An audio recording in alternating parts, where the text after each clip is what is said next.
Then, as requested by the members, we need to know which is this hospital she's been hospitalized, and we need documents to show that. We do not want to dispute that, but I don't know how possible it is to even try and establish where she's admitted. We wrote a letter dated 17th November 2023 through the Clerk of the National Assembly to one Miss Anne Njeri Njoroge of Anne's Imports and Exports to appear before this committee to shed light on some matters that are of national interest regarding the now famous 17 billion oil import. Particularly, the committee sought to understand the country of origin of the consignment, the intended destination of the consignment, ownership of the consignment, including documentation and support, and any other particulars on the consignment that she would wish to share with this committee. Honorable members, late in the evening, we received a letter that signed by Diro advocates,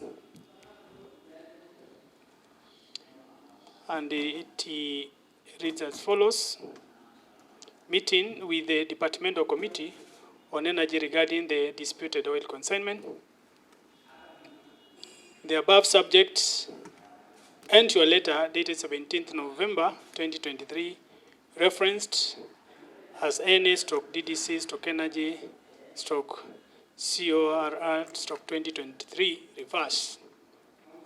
It is with humble regret that our client, Ms. Anne Njeri Njoroge of Anne's Imports and Exports Enterprises Limited, will not be able to make it for the invitation to meet the Departmental Committee on Energy regarding the disputed oil consignment, as she is indisposed and immobile. She will, however, be available at a later date, convenient with the committee.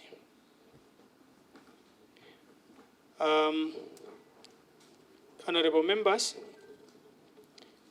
the one Anne Njeri, who was many Kenyans wanted to appear before this committee so that we can know the truth about this particular import, is a no-show. For now, we cannot be able to tell why she is immobile. I don't know if the vehicle broke down yesterday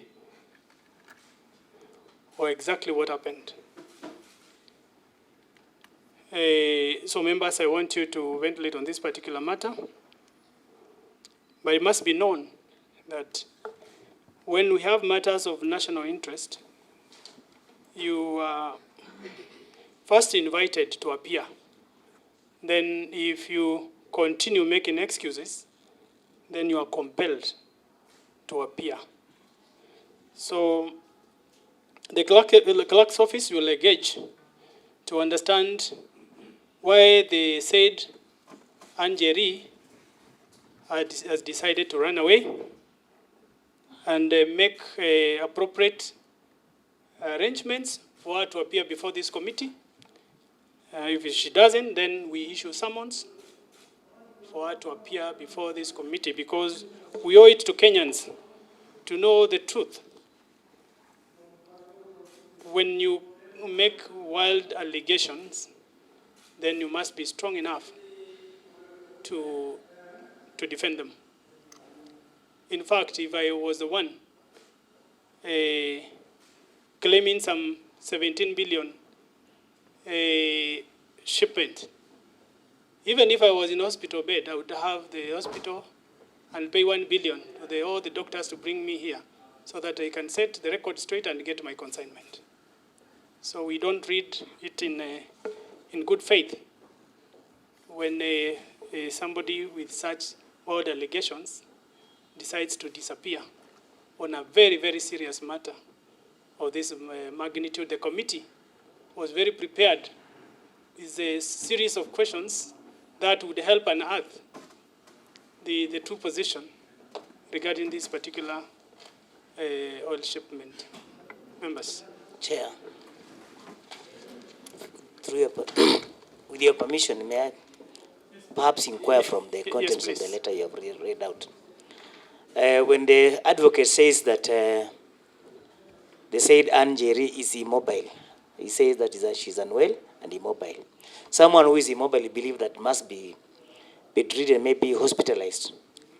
Do you have any supporting documents to support that she's unwell, or even a medical sheet to indicate that she was attended to by this particular doctor who recommended that she could not attend to this particular committee, or just a mere letter from the advocate? Perhaps you shed light on that, because you only read the letter. Thank you.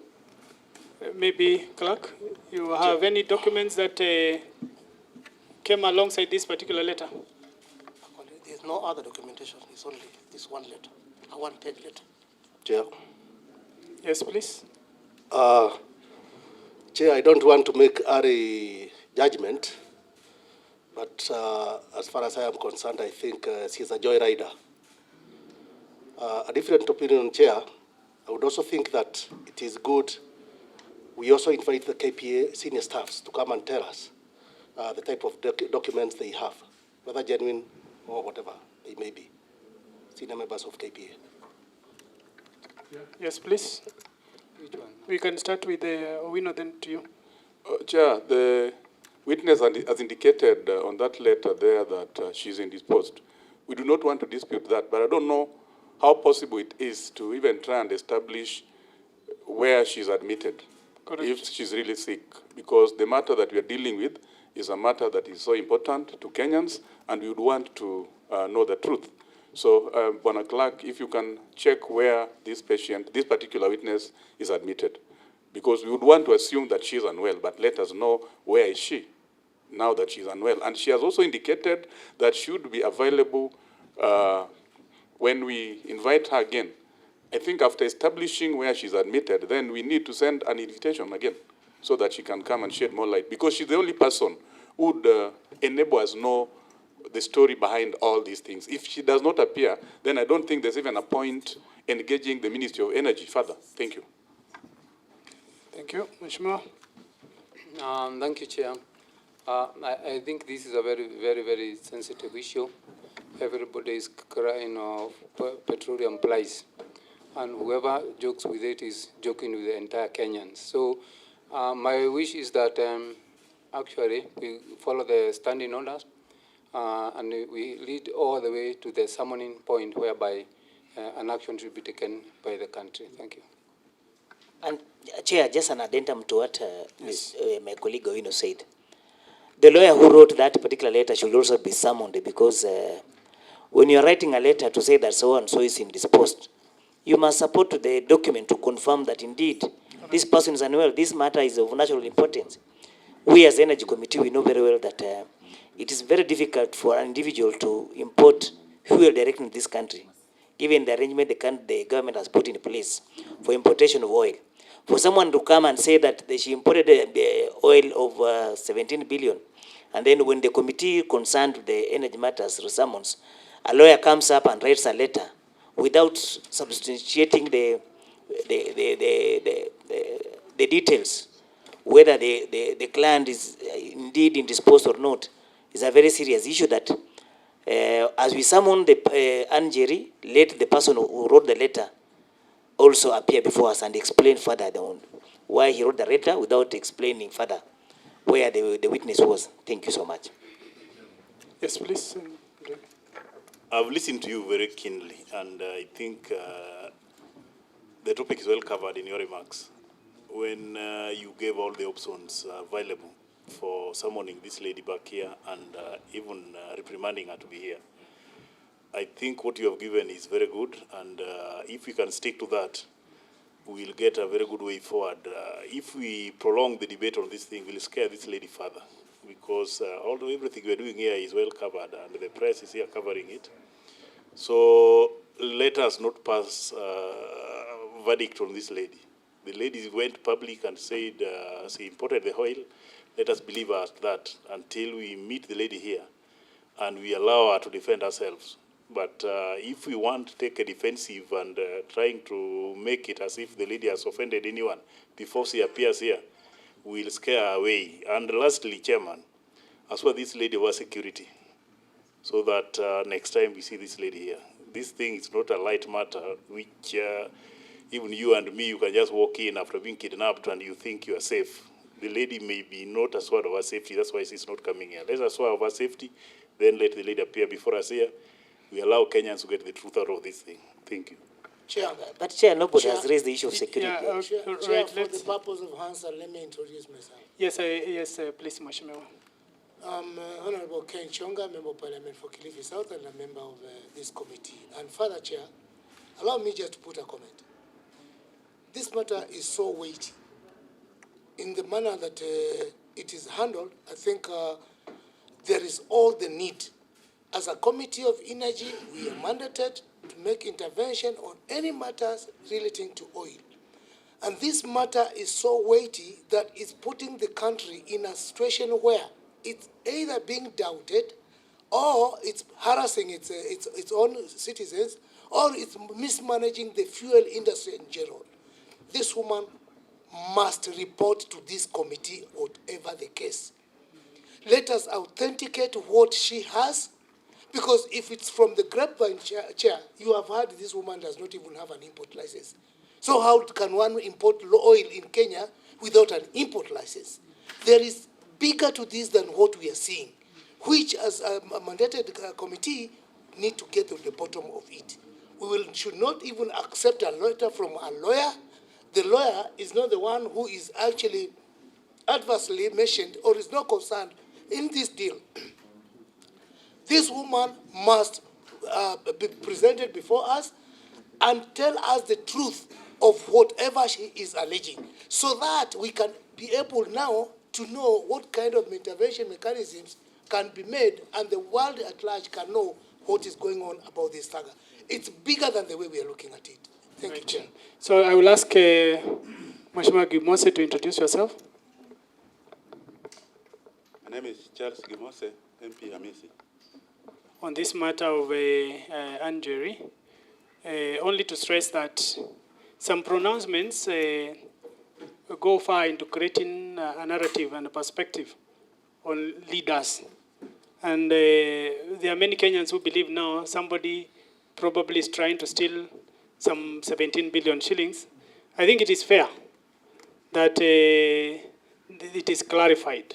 I think it is fair that the people making those allegations must appear before the committee and clarify a number of things so that we don't now then crucify people without knowing the truth. On matters security, I think Anne Njeri did not mention, through the lawyer, any issue to do with security in this letter.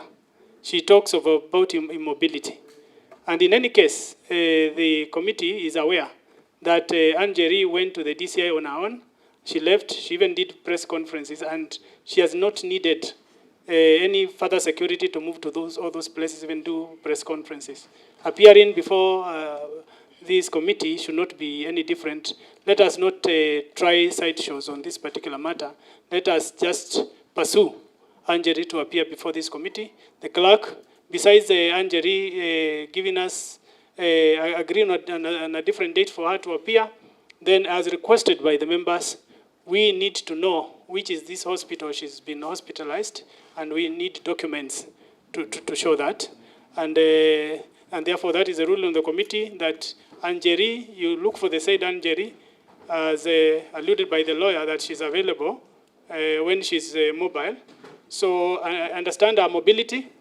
We set a different date for her to appear before this committee. And if she doesn't honor that, then we make summons and we make her appear before this committee. That is our responsibility. When you go public on a matter like that, it is not no longer at your desire to choose whether or not to appear before the Honorable Committee of the House. Thank you very much, members. I think this meeting is adjourned. Tomorrow, after clarifications by Anne Njeri, and it will be a futile exercise to try to listen to the ministry before we get to hear the version by Anne Njeri. So therefore, the meeting again for the ministry stands adjourned until we get to the to this Anne Njeri and get to understand her particular position. Point of information, Chair. Yes. The lawyer cannot actually allege that the client cannot come because she's immobile. It is only a doctor who can certify that she's unable to come because of A, B, C, D. If it's matters pertaining to security, that can be organized. So whatever the case, we need to see this lady. So in addition to that, we are reopening an adjourned meeting, but on the sides. As we get Anne Njeri to appear before this committee, then so should be the lawyer who wrote this particular letter. There is a series of people who must appear before this committee. We wanted to start with Anne Njeri. We'll get to know, we'll go to the ministry, we'll go to Treasury to understand if this story is going around that some money was withdrawn, whether it's true or false. We will, if need be, we will go to the source of this fuel as alleged by Anne Njeri to know whether indeed there was any oil from that particular place. If she said she paid 17 billion in cash, we'd want to know how that money moved from one airport to another before the money reached the destination. If it was paid through a bank, we'll go to the bank to know which bank wired that money. Let us not play games with Kenyans. Chairman. There is one member who did not introduce. Sorry, yeah, please do. My name is Elisha Diambo, the MP for Game. Chairman, on the same note, even if the bank gave a guarantee, we must see an equivalent correlation of 17 billion in our account, so as to give us assurance that indeed she qualifies to get the letter of credit. So members, I think, yes. Oh, there is one member who has not introduced himself. Okay. Good morning, Chair and everyone. My name is Honorable Cecilia Anne Njeri Njoroge, the County MP for Turkana, a member of this committee. Thank you. For the second time, I am joining the meeting. More radio, 88.2 FM. We are in charge.